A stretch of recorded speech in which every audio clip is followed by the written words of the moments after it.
שלום, שמי דוקטור טל דקל. אני חוקרת של אומנות ותרבות חזותית, ואני מתמחה בנושאים של מגדר. אני מתמקדת בנושא של אומניות שהן מהגרות, ואני מנתחת את יצירות האומנות שלהן. הנושא הזה בשבילי הוא לא רק עניין מקצועי של מחקר אקדמי, אלא הוא גם בעל היבט אישי. כי אני עצמי אישה מהגרת, הגעתי לישראל כילדה, לא נולדתי בארץ. בפרק שלפנינו נדבר על הקשר שבין הגירה, זהות מגדרית של נשים ויצירה אומנותית. תחילה, אני אציג רקע היסטורי של התקופה שעליה נדבר, ואני אסביר קצת על סבך הזהויות בתוך חברה רב-תרבותית במדינת ישראל.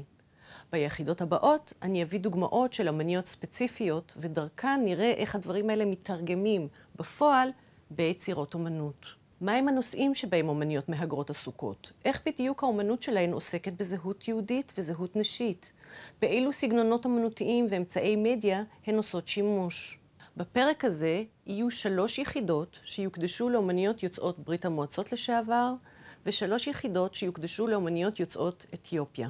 בסרטון האחרון של הפרק, יחידת הסיכום, נחזור על הדברים העיקריים שבהם עסקנו במשך כל הפרק, ונסכם את הכל בכמה תובנות. התקופה שבה מתמקד הפרק שלנו החלה בשנות ה-90 של המאה ה-20. היא נקראת לפעמים עידן הטרנס-לאומיות, והאירוע הסימבולי המרכזי שמסמן אותו הוא התמוטטות חומת ברלין ושינויי גבולות של מדינות לאום. אחד הדברים שמאפיינים את התקופה הזאת הוא שינויים עמוקים במקומות רבים ברחבי העולם, בעקבות תנועות הגירה המוניות של בני אדם ממדינה למדינה.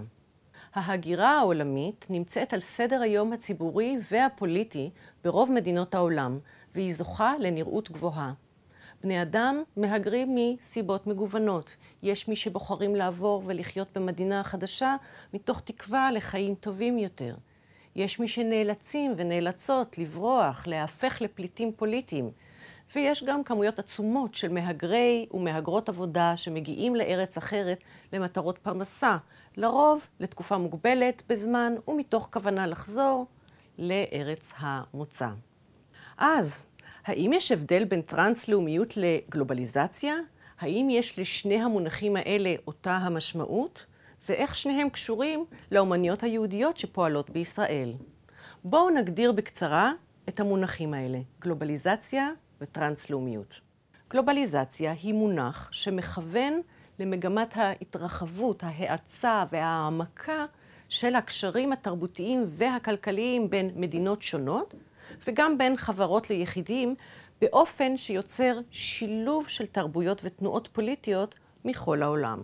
המגמה הזאת יוצרת גם מעין האחדה בין תרבויות שונות. בדרך כלל נוכל להבחין באימוץ של תרבות מערבית, למשל הנטייה לאמריקניזציה.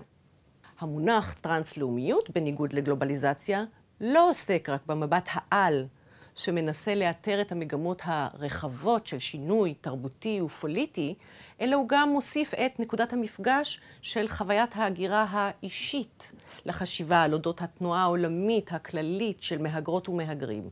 כלומר, המונח טרנס-לאומיות מבקש לראות את הסובייקט, את רמת הפרט. הוא בודק את אופני השימור של זהויות לאומיות שונות ובו זמניות, שבהם מחזיקים מהגרים ומהגרות. הנה דוגמה.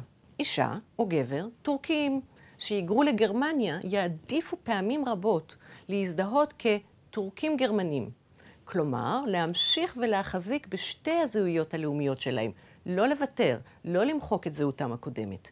במילים אחרות, טרנס-לאומיות מבטא את הסימולטניות של זהויות לאומיות. וכאן אנחנו מתחברים בחזרה לנושא העיקרי שלנו, הגירה בישראל. ההגירה, שמתרחשת כאמור בעולם כולו, מקבלת מימד ייחודי בהיבט המקומי שלנו. מדינת ישראל נוסדה והוגדרה מראש בית לאומי לעם היהודי. אל סוגי ההגירה שמתקיימים ברחבי העולם ושנובעים ממגוון של סיבות, מצטרפת בישראל העלייה. זוהי תופעה ייחודית של מדינת הלאום היהודית בעת החדשה, אני אסביר אותה באופן מפורט יותר ביחידות הבאות. העלייה נתפסת כחלק מהאתוס הציוני ומושפעת מהרעיון ושבו בנים אל גבולם ומהפרדיגמה של קיבוץ גלויות. האופי של ישראל עוצב כמדינת הגירה בעלת צביון אתני דתי מובהק, משום שחוקי ההגירה וההתאזרחות שנוסחו בנושא הזה מיועדים ליהודים ויהודיות. העיקרון הזה, שהוא מרכיב חשוב בזהות יהודית של המדינה, מייצר סבך בירוקרטי, דתי, פוליטי של הגדרות זהות עבור מי שחיים כאן, במדינה. זהו מצב מורכב שבלט במיוחד בהגירה מאתיופיה ובהגירה מברית המועצות לשעבר, כי יהדותם של רבים מהמהגרים האלה הוטלה בספק, ועקב זאת גם התערערה האפשרות לקליטה טובה ומלאה שלהם בחברה היהודית בישראל. האירועים שמסמנים את עידן הטרנס-לאומיות השפיעו באופן ישיר ואישי על האמניות שאני אדבר עליהן בפרק הזה. האמניות המהגרות שהגיעו לישראל גם מברית המועצות לשעבר וגם מאתיופיה הושפעו מהשינויים הגיאופוליטיים של עידן הטרנס-לאומיות שאפשרו או חייבו מעבר אוכלוסיות. אבל הן גם הושפעו מנושאים שקשורים לעלייה ולזהות הדתית היהודית שעליה מתבסס ההיגיון של הקמת מדינת ישראל בעת החדשה ושעת קיומה היא מתחזקת במשך השנים. לסיכום, במבוא הקצר הזה המשמש שער לנושא של הפרק כולו, הצגנו את הנושא.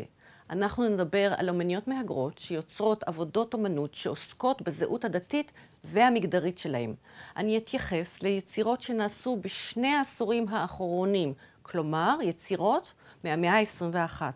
מדובר בעבודות של אומניות צעירות שהגיעו לישראל כילדות או נערות. הן זוכרות את המדינה הקודמת שלהן. הן היו אזרחיות בברית המועצות לשעבר או באתיופיה, ובהגיען לישראל הן מאמצות זהות לאומית נוספת כשהן נהפכות לאזרחיות של מדינת ישראל.